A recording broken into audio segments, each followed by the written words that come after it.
race day morning from Road America. I am Jacques Dresang from Kettle Moraine Preservation and Restoration. We are here with a special car here today. What is this, Jacques? There's a special nickname for this car that I think why don't we crack it open right there? All right, this is the Sidehack Eagle, developed for the 1977 USAC season by Dan Gurney's All-American Racers. This car was designed by Gary Wheeler. The junior designers for that team were Ronnie Hopkins and a young John Ward. This car, when it came to be before Christmas 1976, was all bare aluminum. To this day, every single panel on this car is aluminum. Every single panel. This panel right here, 3 pieces of aluminum, gas welded by none other than Phil Remington, and painted in this lovely Jorgensen blue. The first test of this car came about in January 1977 at Ontario Motor Speedway. And this car, driven by Pancho Carter, went 5 miles an hour quicker than the predecessor, the 1974 Eagle. Now, 1974 to 77, there was a 3-year gap in new Eagles. This was going to be the all-new car. It has a 3-inch offset to the left. The cockpit, the engine, everything sits to the left. If you look down center line, you will see that this cavity for a fuel cell is much bigger. Asymmetrical car. Asymmetrical. In 77 was not so much of a common thing anymore. 60s, it was sure. not. And a lot of people online go, it isn't offset. The suspension pieces are symmetrical. Okay, well, you can only split hairs so many different ways. The car is the Sidehack, and we'll leave it at that.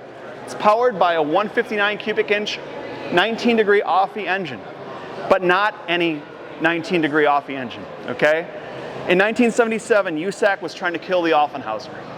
Cosworth was coming in. Cosworth was pouring money into many different facets to try to make this engine go away.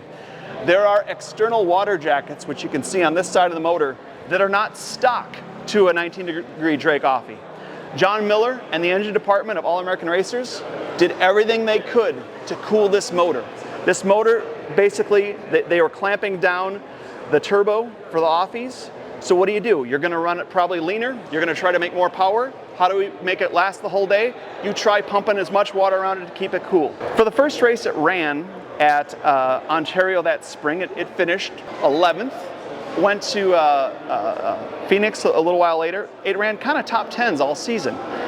You go to Indianapolis, and that midway through May, Dan Gurney got interviewed by the Indianapolis Star, and he said, listen, our back's against the wall. We have so much money in the investment of the Offenhauser motor. We're hoping we have something, but you know what? The Cosworth is the answer.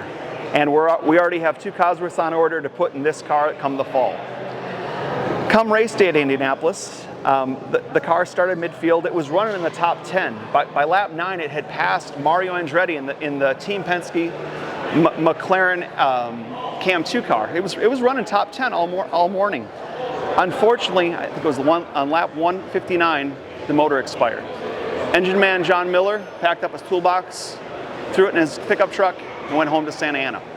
That was the last year John Miller, the man who created the winning cars for Bobby Unser, all these dynamite drivers for All-American Racers, it was his last foray. He wanted nothing to do with the Cosworth because literally the politics of all that ended his love of what this was. So one thing I failed to mention, that first test at Ontario, when the car wasn't painted, there was a strange vibration that Pancho felt going through the car. The wheels that came on this car originally were 3-piece modular Youngblood wheels. Well, unfortunately, they were deflecting in the turns. Young Pancho couldn't quite figure it out, so none other than Daniel Sexton Gurney himself got in the car and realized by looking at the wheel as he was going around Ontario. Long retired, Evie wasn't real thrilled. That was the problem. So they cast up these wheels. They look a lot like a 72 Eagle wheel, but a little different. The offset is tremendous. The whole upright, everything fits so far deep. You won't find a Eagle wheel that has that kind of offset. And like I said, this is one of one. In total, 3 tubs were made.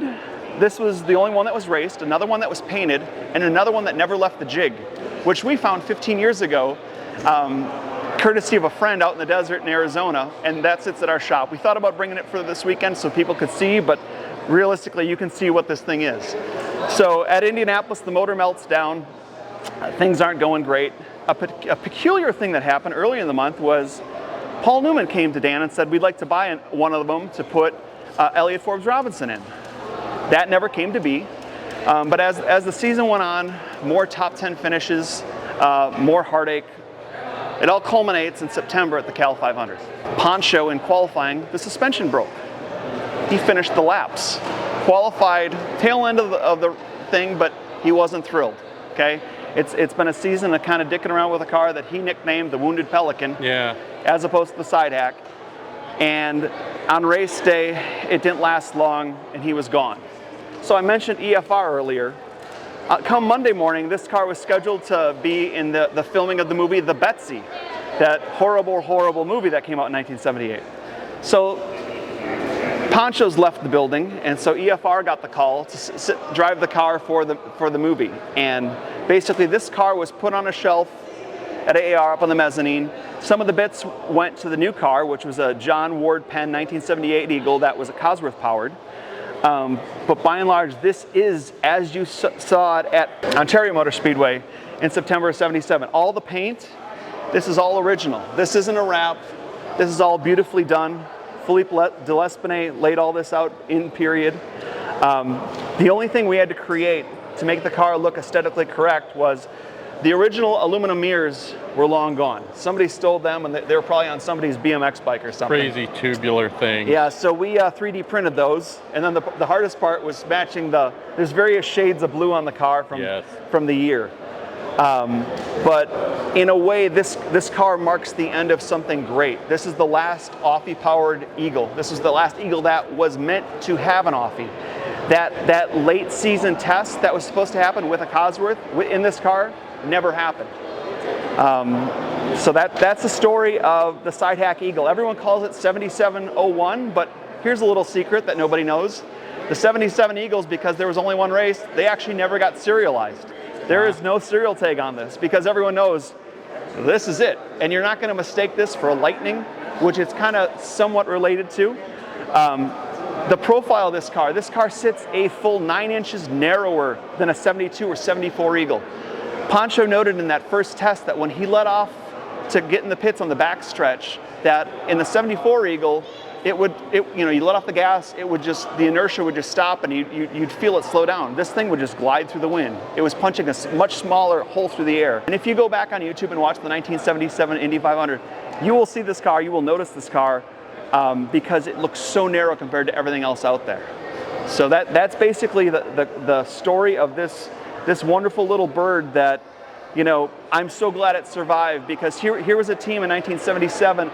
They're trying to figure out, as the Lightnings were entering into the mix, as Foyt, had his thing going on, how can we make a difference? And something, when they were trying to design the car, Dan even thought, hey, what if we make a really low, sleek front engine car? Well, that was quickly, dashed out, and this was the end result. A car which, we're going to make an oval-centric car. We won't run, most sport. We'll try to run the full schedule, but we'll run all the ovals. And it had top three finishes. It had all the ingredients of success, but was hampered by something that they had, and who can blame them? You have money in something, you're gonna run it. And when you have the talent of John Mueller, the people that AAR entrusted, you have all the ingredients there, but time was against their side based on the motor. And like I said, in 1978, the Cosworth came out, Wayne Leary and Bobby Unser came back. It was a whole new ball game with the Arco Graphite car. But this is, you look at the side skirts, you see the beginning of the boundary layer adhesion technology.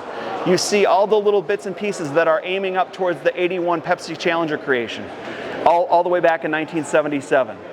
And the fact that so much of this car remains original shows you exactly what all American racers tried to do each and every year, which was try to find success, and not incremental gains, not a bite-sized gain, but the whole damn sandwich. And really, who can't root for this little car?